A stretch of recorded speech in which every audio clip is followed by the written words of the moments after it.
What's up, YouTube? This is Carrie with Side Trippin' with Carrie, and today we are visiting the Tovrea Castle, which is off of, I guess it's about like 47th Street in Van Buren. It's visible from the 202 freeway. And once I show it to you guys, if you've ever been to Phoenix, especially on the east side of Phoenix, it's a pretty iconic structure. And we're gonna take a look at it as best we can. All right, this is about as close as I can get to Tovrea Castle here at Carraro Heights. And that is it. If you've ever been to the east side of Phoenix, if you've been on the 202 freeway that runs right past it, we see some of the traffic there in the behind those mesquite trees. You look here and you see this iconic castle. It was originally started in 1929, completed in 1931 by Alessio Carraro. Okay, he was the original builder, and if you can see the grounds, you'll probably notice a lot of iconic saguaro cacti. Those are the big cactus that are native to Arizona, only found here in the Sonoran Desert. And Alessio bought this huge, big, I mean, it's probably 3 or 4 times as big as the boundaries of this property now. But he was I believe he owned a machine shop in San Francisco and did well, sold, and came out here to Phoenix and bought like a huge chunk of property and decided to build this castle. Some people call it the birthday cake building or whatever, but he started building it, and his intent was to make it a hotel. And then with the rest of the land, he was going to subdivide it and make home lots, you know, and this would be kind of the crowning thing on top. And but as any of you guys know, if you're students of history, 1929 was the start of the Great Depression, and the Depression hit everybody hard, including Alessio.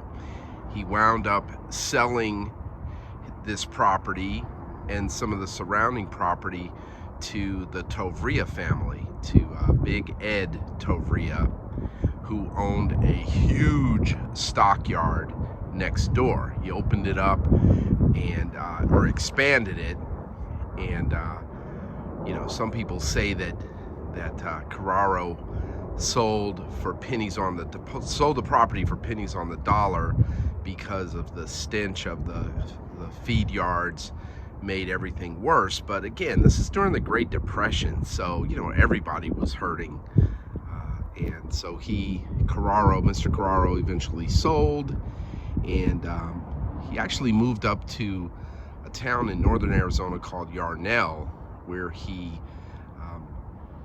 built it was like a grotto. It was kind of a religious thing. I was up there once in Yarnell, believe it or not, and I'm gonna try to find some photos and show you a little later in the video what he did up there in Yarnell.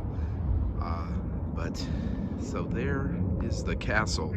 The city of Phoenix wound up buying this property, and I want to say in the early 2000s, and you know, they decided to make it a park, and they have these tours and whatnot, and then everything got delayed because they had to do all this upkeep on the castle, and you know, and then COVID hit. Everything was delayed to like 2020.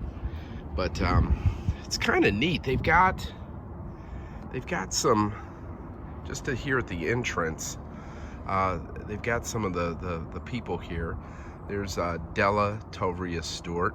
I'm going to tell you an interesting story about her. There's E.A. Tovrea, Ed Tovrea, I believe his name was, or I think they were calling him Big Ed.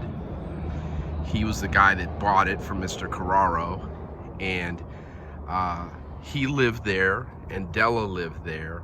And again, I'm gonna tell you an interesting story about those two here in a moment. Let's move on. Okay, there's Leo Carraro. He was Alessio's son, and he passed away. I don't know. I'm to show you my age. I'm saying, oh, that wasn't long ago. It was 2001. That's freaking 20 years ago. And then here they had a little plaque for Alessio Carraro, who passed away in 1964. And I was surprised to learn that he is buried at Greenwood Cemetery, and we are going to visit his final resting place here later in the video. All right, and I'm going to be honest with you, they have a guy here, F.L. Warner, and his wife, Lizzie Warner, and they say that they are homesteaders. I'm going to be completely honest with you, I have no idea who they are. So, sorry. If any of you guys find out and want to put it in the comments, that's cool with me. Okay, but getting back to the Tovreas. Ed Tovrea, like I said, owned a huge feedlot and stockyards, okay? And matter of fact, they had a Stockyards Restaurant. I'm gonna take you by there. It's still open, and you know what? It's pretty good. It's and it's total old school Phoenix and total old school Arizona. And there are not very many of these restaurants around anymore. I mean, there's Stockyards, there's Durant's, which is in downtown Phoenix, and there's the Pink Pony that's in Scottsdale, but I'm not sure if that one's open. I do know that they tried to reopen it, and these guys tried to modernize it, and they screwed it all up, and you know, made it all trendy looking, and they, you know, totally ruined the vibe. Right, we're at 5009 East Washington, and this is the Stockyards Restaurant, and it says it's been here since 1889, and it's kind of cool. It's got this, well, it's got the cow on the top with a mask on, and which is kind of interesting. That's a modern development, and it also has this really neat entranceway that has like a spur on it. You know, like a spur that you put on a cowboy boot if you're riding a horse. And that's been there forever too. And yeah, there was a part of this. I think this is the part that's still part of a cattle exchange, like, you know, the market for beef and cattle.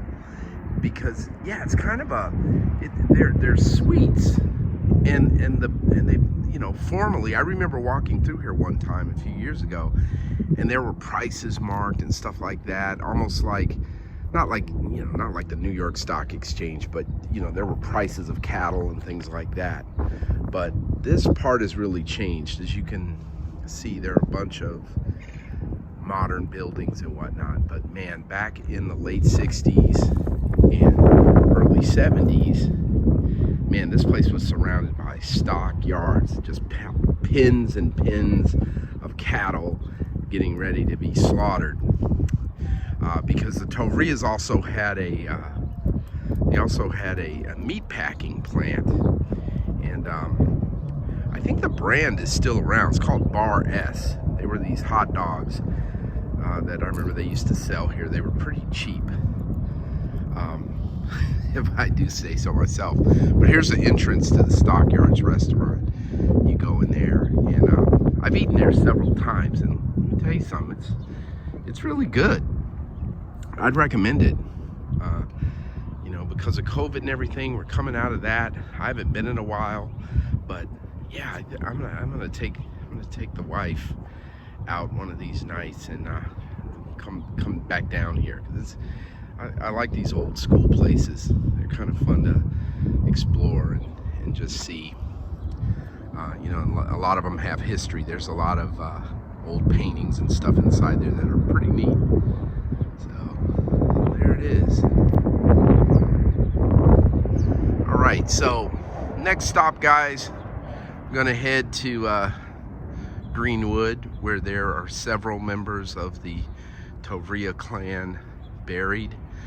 And you know, I'm gonna tell you up front, I'm not a genealogist, so there's like some other family names and stuff that I'm not sure how they're related to the Tovreas. I mean, there's still some generations of these folks around, so you know, I don't mean to disparage their name or anything like that, but yeah, I'm not too sure of the lineage of some of the folks that are buried nearby, but they're probably in-laws and things like that. I know that Ed, like I said, and there's Tovrea Castle there in the distance, right over those mesquite trees, top of it. I know Ed was married, like I said, I believe Della was his second wife, and then one of his sons, who was a World War II ace, he was married a couple times, and then his last wife was actually murdered in their home in Paradise Valley, and there was a bunch of controversy about that. I'm not going to get too deep into it, but I'll put a link up if you guys want to read about it. But we're going to head over to Greenwood now.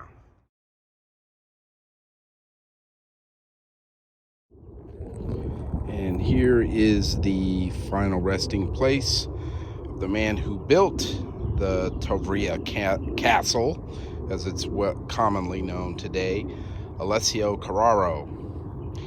And it's here at Greenwood Memory Lawn Cemetery in Phoenix. And he died in 1964. He was 82 years old. I believe that's right. Yeah, 82. I hope my math is right. But here's Mr. Carraro.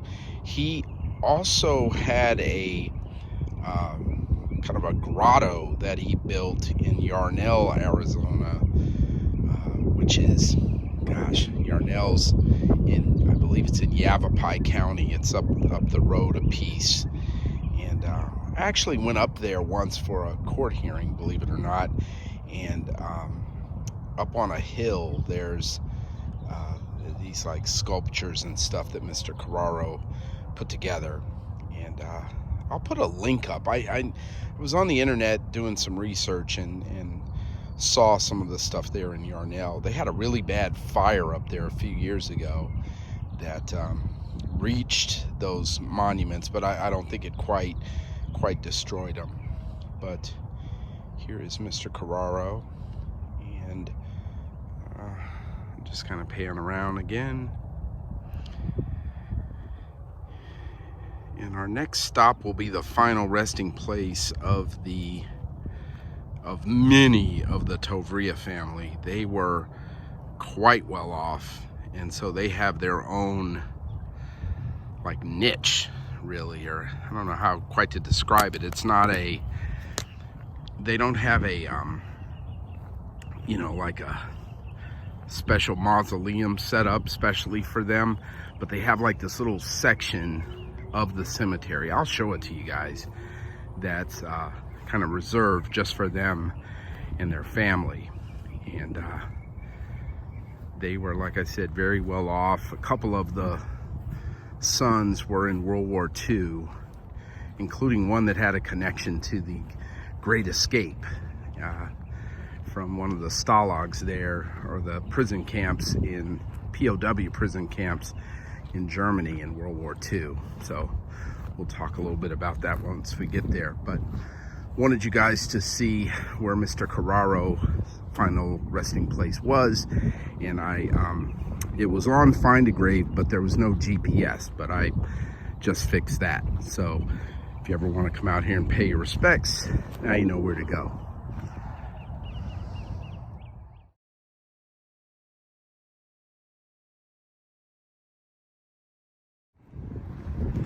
Now this is interesting. I was on my way to that plot I told you guys about where the Tovrea family kind of has their, like I said, it's not a mausoleum or a crypt or anything like that, a family crypt, but it's kind of a section where the Tovreas are laid to rest, and I'll show it to you. It's very, very nice. But I was on my way over there, and then I ran across these Tovrea graves, and this is the man himself that started it all. This is the final resting place of Edward Tovrea, 1861 to 1932, and he's the man that bought what became known as the Tovrea Castle from Alessio Carraro, and here he is buried next to his wife Della.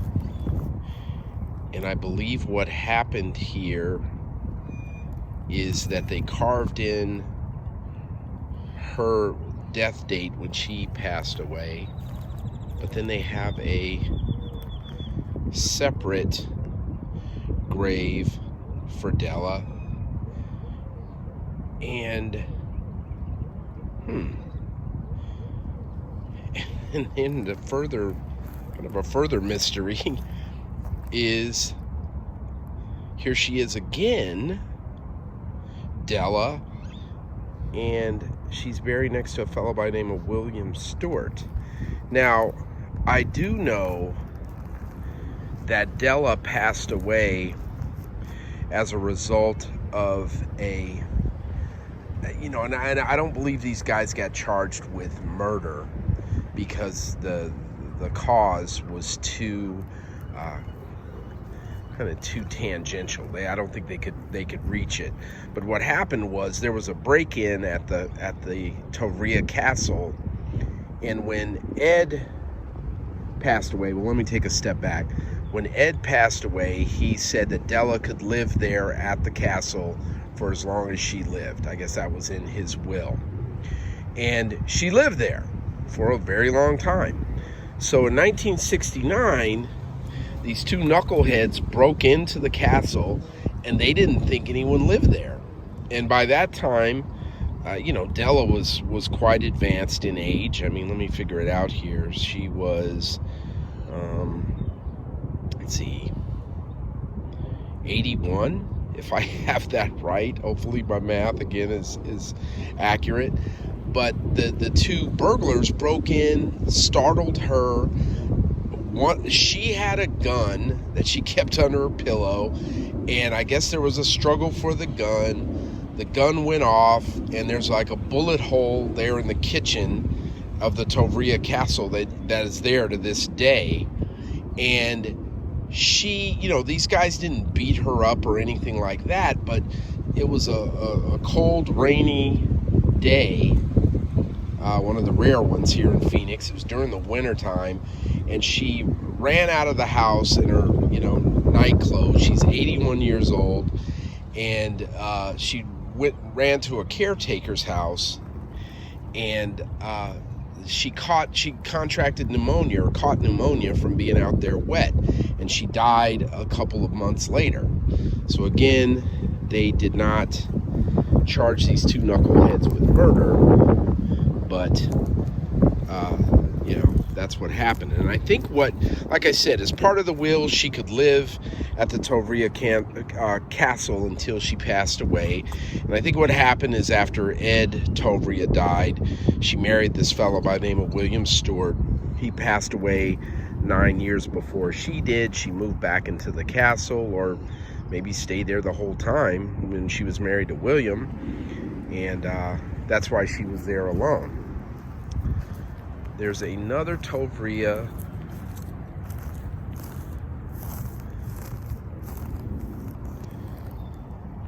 Dora Pauling Tovrea, and was born in 1921. I believe she is a daughter of Ed, if I'm not mistaken. So those are the graves here in this little section that I literally just stumbled across. I was driving through and just happened to look over and saw the Tovrea name, and just stopped. And we're gonna head over to that that monument I told you, and the graves around it that are a little bit more elaborate than these. All right, so here we are in kind of an older section of Greenwood, and here is that monument I was telling you about to the Tovreas. And as you can see, it's got its cattle brand on the monument itself. Kind of Art Deco-ish in a sense. Kind of looks like something that might have been constructed in the 30s, again in that Art Deco style. And the inscription reads, "There is no vision but by faith. There is no life except by death." And I'm gonna look here at the graves, and I'll tell you that the Tovreas, there were a lot of different kind of marriages, and you know, as you can see, there's the part of the Spelts family. This was for a daughter here that passed away very young. This is just heck, not even 2 months old.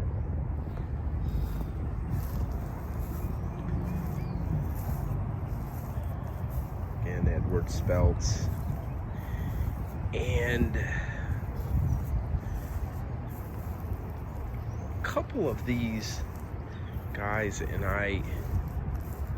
there's Philip Edward Tovrea, and he was Ed Tovrea's brother. And here is the final resting place of Philip Tovrea Jr., who was a decorated fighter pilot in World War II. He actually won the Distinguished Flying Cross and the Silver Star. He was an ace. He shot down more than 5. It takes 5 kills to be an ace. And he shot down 8 German planes in World War II in a P-38 Lightning. And so he was an ace, and came back here and worked in the family business, in the meat packing and cattle business here in Phoenix. And this is one of, I believe, Ed's daughters, Helen Tovrea.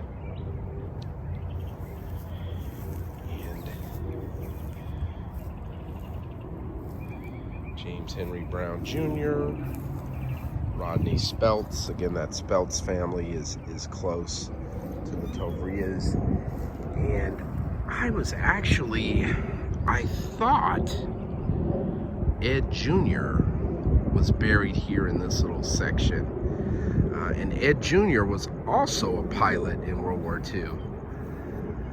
Let's see, here's some more inscriptions. Life's race well run, life's work well done, life's victory won, now cometh rest. And this one says, build on and make the castles high and fair, rising and reaching upward to the skies. It's a very neat monument, family monument. And so Ed Jr. was actually a part of the Great Escape, or he was involved in it. He helped dig the tunnels, some of the tunnels that were in that. If you're familiar with the movie the Steve McQueen was in the 60s called The Great Escape, I mean, there were a bunch of stars in that. I think James Garner was in it, a couple of English actors whose names I can't remember off the top of my head, but if you saw them, you would know them if you're a fan of cinema in the 60s. And so Ed Jr. got shot down. He had shot down a German plane, was on his way back to his base in England, and got shot down himself and had to ditch in the English Channel. And when he did that, a German E-boat, which is like a PT boat, picked him up, and he was imprisoned in, I want to say, Stalag Luft 7, which is a prisoner of war camp. And he tried his damnedest to escape, and he built tunnels with the other guys. And right before they had the big breakout, which would become the Great Escape, you know, what was memorialized in that movie or dramatized, he got transferred to another prison. And so he wound up not being able to escape at that time, and he served out the rest of the war in a POW camp, in another POW camp in Germany, and then was liberated once the war ended in 1945, and again came home and joined the family business. So now I'm gonna try to find Ed Jr.'s grave, and I'm gonna tell you right now, I would not be shocked if there are unmarked Tovrea graves here, because there's definitely space for quite a few in this little section. And it's been a long time since I've been over here, but I'm surprised that there are so few graves, so few resting places here. And okay, so that's it for the Tovreas, folks. And you know, and Tovrea and Mr. Carraro and the whole Tovrea Castle story. Hope you enjoyed it. If you like the video, please give it a thumbs up. If you like the channel, please follow, and I'll try to add more videos as I can, as time allows. All right, see you next time.